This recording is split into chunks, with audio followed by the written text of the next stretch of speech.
जय श्रीमन्नारायण। जय श्री राम। नारायणं नमस्कृत्य नरं चैव नरोत्तमं देवीं सरस्वतीं व्यासं ततो जयमुदीरयेत्। भगवान श्री राजेश्वर की कृपा अनुकंपा दया से हम सब श्रीमद् भागवत कथा का श्रवण कर रहे हैं। जन्म और जीवन का लाभ इसी में है कि हम भगवान के कथा का श्रवण करते रहें, भगवान का नाम लेते रहें, भगवान का ध्यान करते रहें, भगवान का स्मरण करते रहें। हम सब ने श्रवण किया महात्मा विदुर, भगवान उनको बहुत बड़ाई देते हैं।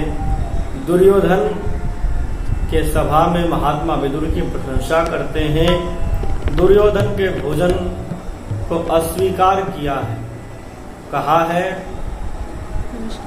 दो ही प्रकार से भोजन की जाती है, या तो किसी के हृदय में भाव हो, प्रेम हो, अथवा व्यक्ति विपत्ति में हो तो भोजन कर लेता है, अन्यथा भोजन करना नहीं चाहिए। अगर कोई द्वेष मानता हो हमसे तो उसके यहाँ तो कतई भोजन नहीं करना चाहिए।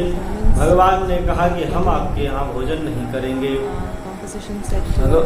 सूरदास जी कहते हैं कि उस महल से क्या लाभ जिस महल में भगवान ना बसते हो। ऊंचे मंदिर कौन काम के, कनक कलश जो चढ़ाए, कहा वह ऊंचा मंदिर किस काम का है। बड़ा बड़ा महल बना लिया, बड़े बड़े कमरे बना लिए, फ्लाइट बना लिए, फ्लैट बना लिए, सारी सुख सुविधाएं हमने प्राप्त कर ली, किंतु हमने भगवान का आशीर्वाद प्राप्त नहीं किया, भगवान की कृपा प्राप्त नहीं की, तो हमने क्या किया। ऊंचे मंदिर कौन काम के, कनक कलश जो चढ़ाए, भक्त हृदय में मैं जो बसत हूँ यद्यपि तृण करे छाए। भगवान कहते मैं तो भगवान के भक्तों के भवन में बसता हूँ, यद्यपि वह क्यों न तृण का ही घर बनाया हो, किंतु हमारा वास तो उसी तृण के घर में रहता है। भगवान किसी बड़े बड़े घर में कभी नहीं गए। भगवान तो सदा सर्वदा गरीब दुखी इन सबके घर में भगवान वनवास गए, किसी राजमहल में नहीं गए। भगवान 14 वर्ष तक वनवास में झोपड़ी आदि में गए, संत महात्माओं को सुख प्रदान किया भगवान ने। इस प्रकार से हमने कथा श्रवण किया कि भगवान विदुर जी के यहाँ जाते हैं। विदुरानी बड़े भाव से केले का छिलका ही खिला देती है। भगवान भी कहते हैं कि मैं तो भाव का भूखा हूँ विदुर जी। विदुरानी को बहुत गुस्सा करके कहते हैं तूने क्या किया। भगवान को छिलका खिला दिया, गुदी गुदी फेंक दिया। अरे तेरी मति कहाँ चली गई थी, बहुत फटकारा है। भगवान ने कुछ नहीं कहा, विदुर जी केला खिलाने लगे। भगवान ने कहा विदुर जी इस अगर बुरा न मानो तो एक बात बोलूं। भगवान ने कहा अवश्य बोलो। विदुर जी ने कहा अवश्य बोलो कृष्ण। भगवान ने कहा विदुर जी जो स्वाद काकी के छिलके में था वह स्वाद आपके केले में नहीं है। सुना विदुर हम भाव के भूखे, भाव बिना सब व्यंजन रूखे। वैसा स्वाद न आवना, आज हरि आए विदुर घर पाहुना।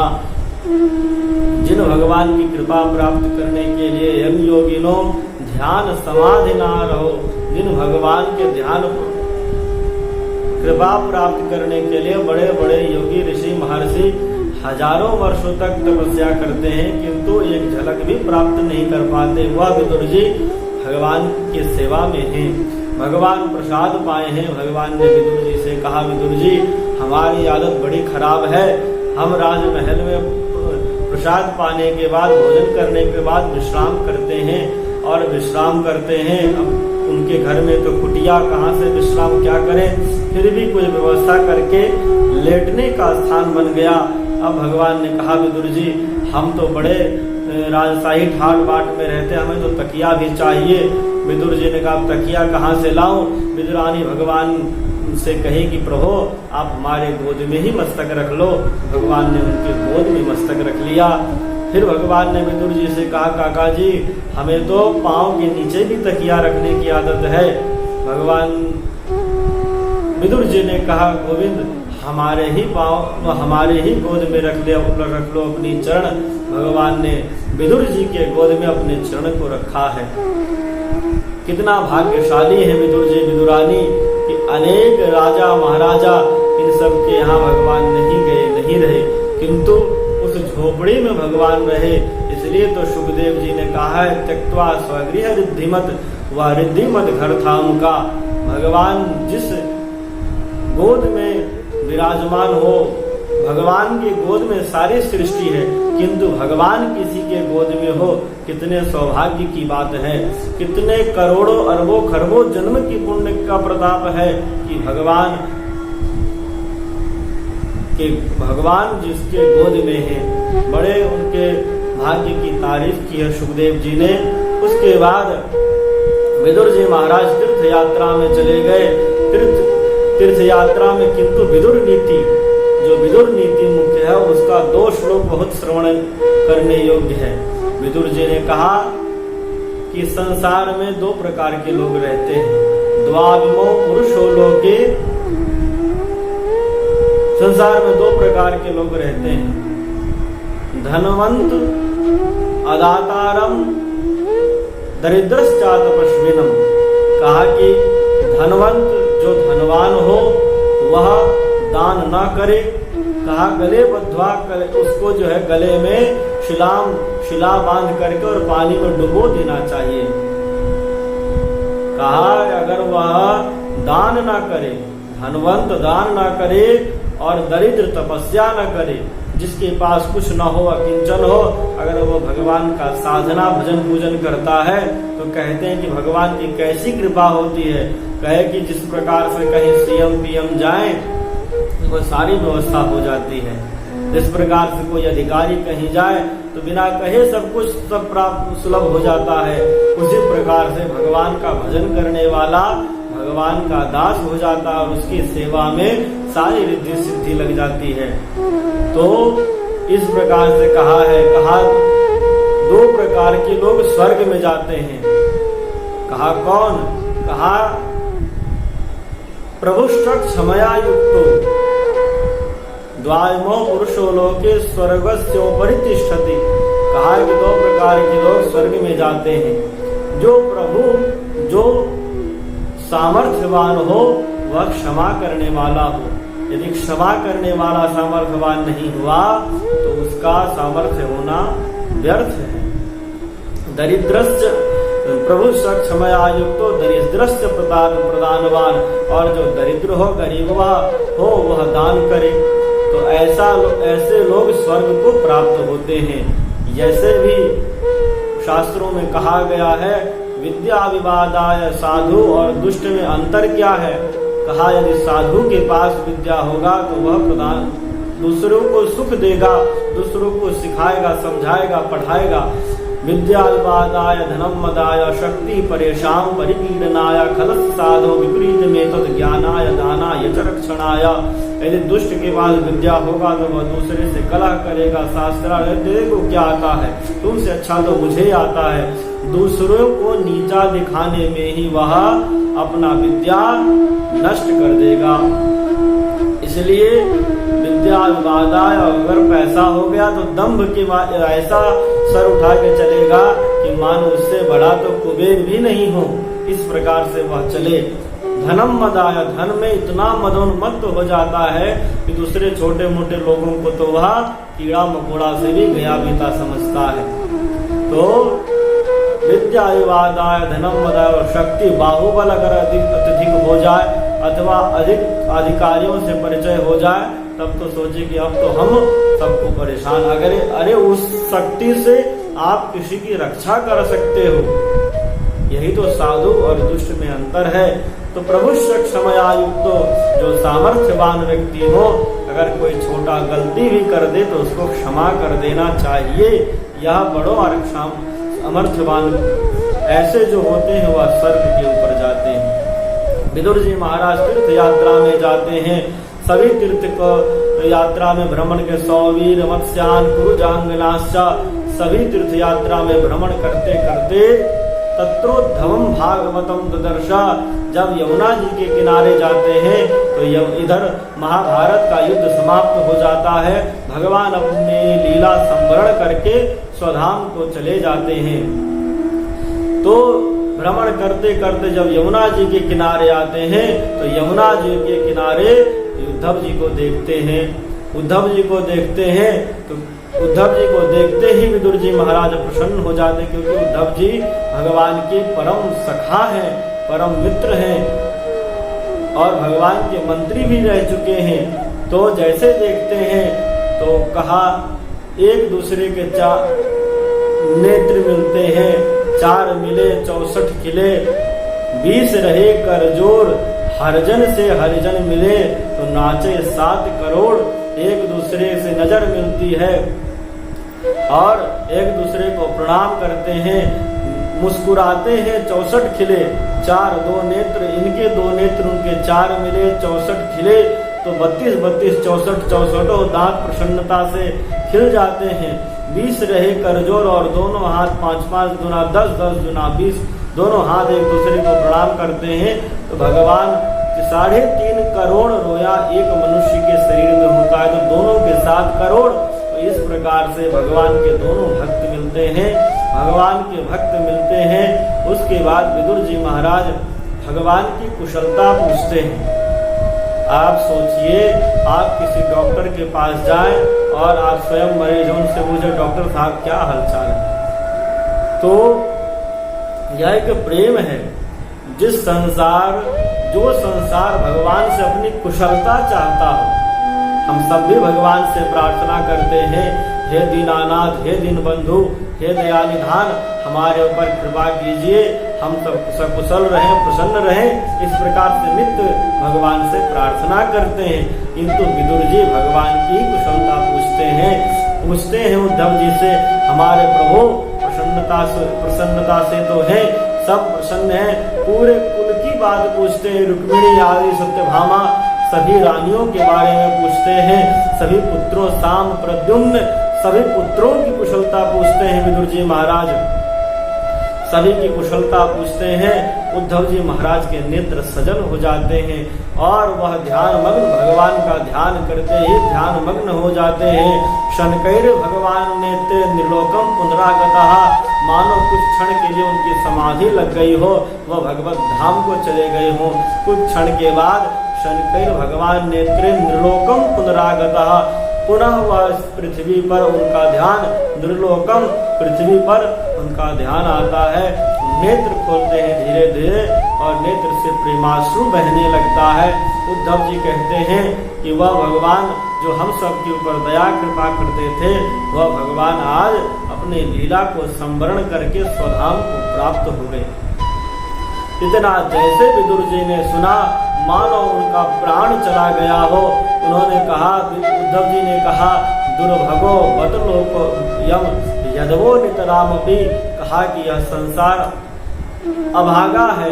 जो भगवान योगेश्वर भगवान श्री कृष्ण साक्षात परब्रह्म परमात्मा परमेश्वर मनुष्य शरीर धारण करके संसार को सुख प्राप्त करने के लिए अवतार लिए थे, उस भगवान को यह मृत्यु लोकवासी कभी नहीं समझ पाए। उनको तो केवल एक श्रेष्ठ मनुष्य समझते थे। कहा यादव कुल तो और, क्योंकि यादव कुल तो उनको केवल श्रेष्ठ यादव समझते थे, उनका आदर नहीं करते थे। कहा जिस प्रकार से तारों के बीच में चंद्रमा का उतना महत्व नहीं, हरिम मीना इवो डुबम, जिस प्रकार से जल के अंदर चंद्रमा का महत्व मछली नहीं समझ पाए, उसी प्रकार से भगवान जब संसार में आए तो उनको भगवान को कोई नहीं समझ पाया। यह उन्होंने कहा, दुर्भगो बतलो को, एवं सारा संसार अभागा है, भगवान को कोई नहीं समझ पाया। वह दयालु दयानिधि हम सभी भक्तों पर कृपा करने के लिए ही इस धराधाम पर अवतार लिए थे। ऐसे भगवान को छोड़ भगवान के संपूर्ण लीलाओं का वर्णन किया है उद्धव जी ने। कहा ऐसे दयालु भगवान और कौन होंगे कि अनेकों योद्धाओं के सामने पांडवों की रक्षा की भगवान ने, कुरुकुल को बचाया है भगवान ने। अहो बकीयम, कितने दयालु हैं भगवान। आपको यदि कोई एक गाली भी दे, दो अपशब्द भी बोले, तो आप उसके बदले उसको सोचते हैं कि उसका प्राण ले लिया जाए, किंतु भगवान कितने दयालु हैं। पूतना भगवान को मारने के लिए स्तन में विष लगाकर, कालकुट विष लगा करके आई थी। वह सारे ब्रज के बालकों को मारते हुए भगवान के पास आई, भगवान को मारने के लिए आई, किंतु भगवान के पास आते ही उसने स्तन पान कराया और मातृभाव जागृत हो गया। भगवान ने जो गति यशोदा को प्राप्त करनी थी वह उससे पहले पूतना को प्राप्त करा दिया, वह गति पूतना को मिल गई। इससे ज्यादा दयालु भगवान और कौन होंगे। एक एक लीलाओं का वर्णन किया है। उस परब्रह्म परमात्मा को कितना उस गोपियों ने ये माखन के लिए नचाया, जो भगवान सबको नचाते हैं। उमा दारू जो सिद्ध की नाई, सबही नचावत राम गोसाई। वह भगवान सबको नचाते हैं, यहाँ वहाँ कहाँ कहाँ सब जगह भ्रमण कराते हैं। उस भगवान को गोपियों ने छछियावर छाछ पर नाच नचावे, और भगवान को इतना छाछ के लिए भगवान को वो सब नाच कराते थे। इस प्रकार से भगवान के संपूर्ण लीलाओं का उद्धव जी ने वर्णन किया है। और वर्णन करने के पश्चात दोनों भक्त जोर विरह के कारण रोने लगे हैं। भगवान दोनों भक्त रोने लगे भगवान के विरह में। और उद्धव जी ने कहा है विदुर जी से, विदुर जी भगवान जब प्रभास क्षेत्र में विराजमान थे, उन्होंने मुझसे कहा कि आप बद्रिकाश्रम जाइए, किंतु मैं भगवान के विरह को नहीं सहन कर सका। मैं पुनः भगवान के पास आया। भगवान ने मुझे योग्य जान करके कहा, भगवान ने हमें अधिकारी जान करके वहाँ हमें ज्ञान प्राप्त कराया है। और वहाँ पर व्यास देव जी के परम मित्र मैत्रेय मुनि भी थे, उनको भी वह ज्ञान प्रदान किया। और भगवान ने जाते समय यह भी कहा मैत्रेय मुनि से कि जो ज्ञान मैं आपको प्रदान कर रहा हूँ वह हमारे काका विदुर को अवश्य प्रदान कीजिएगा। और इतना जब सुना विदुर जी ने तो भाव विह्वल हो गए। वह प्रभु जाते जाते ही मुझे जैसे प्राणी को याद किया भगवान ने, और रोने लगे विदुर जी। किंतु धैर्य धारण करके उद्धव जी ने समझाया। उद्धव जी से विदुर जी ने कहा कि आप हमें वह ज्ञान प्रदान कीजिए, किंतु उद्धव जी ने कहा यह आदेश भगवान ने केवल मैत्रेय जी को दिया है, हमें तो बद्रिकाश्रम में भगवान ने भेजा है। भगवान उद्धव जी को इसलिए नहीं ले गए क्योंकि इस संसार में भगवान की कथा का प्रचार प्रसार करना था। बद्रिकाश्रम में जाकर उद्धव जी तपस्या करने लगे। इधर गंगा के किनारे मैत्रेय मुनि जी के पास विदुर जी महाराज बड़े तीव्र गति से मिलने की इच्छा से जा रहे हैं। और मैत्रेय मुनि भी विदुर जी की ही प्रतीक्षा कर रहे हैं, क्योंकि भगवदादेश है, भगवान का आदेश है कि विदुर जी को वह ज्ञान प्राप्त कराना है। तो विदुर जी की भी प्रतीक्षा कर रहे हैं। इस प्रकार से भगवान और भक्त का मिलन, भक्त और ज्ञानी का मिलन होगा। भक्त और ज्ञानी किस प्रकार के ज्ञान की सारे सृष्टि का वर्णन करते हैं, किस प्रकार से सृष्टि की रचना की गई, क्या क्या विदुर जी ने मैत्रेय जी से प्रश्न किया है। विदुर जी और मैत्रेय जी का गंगा जी के किनारे हरिद्वार में मिलन हुआ है। दोनों भगवान के परम भक्त हैं। मैत्रेय जी व्यास देव जी के मित्र हैं और विदुर जी साक्षात धर्मावतार हैं। इन दोनों का मिलन हुआ है। जब भक्त और ज्ञानी का मिलन होता है तो वह भगवत संबंधी ही प्रश्न करते हैं। अब क्या प्रश्न किया है विदुर जी ने और क्या मैत्रेय जी उत्तर देते हैं, यह सब हम अगले कथा में श्रवण करेंगे। तब तक के लिए जय श्रीमन नारायण, जय श्री राम। आप सब अवश्य श्रवण करें और जो इस बालक से त्रुटि रह जाए उसको क्षमा कर दें, क्योंकि बालक तो आपका ही हूँ। जय श्रीमन नारायण।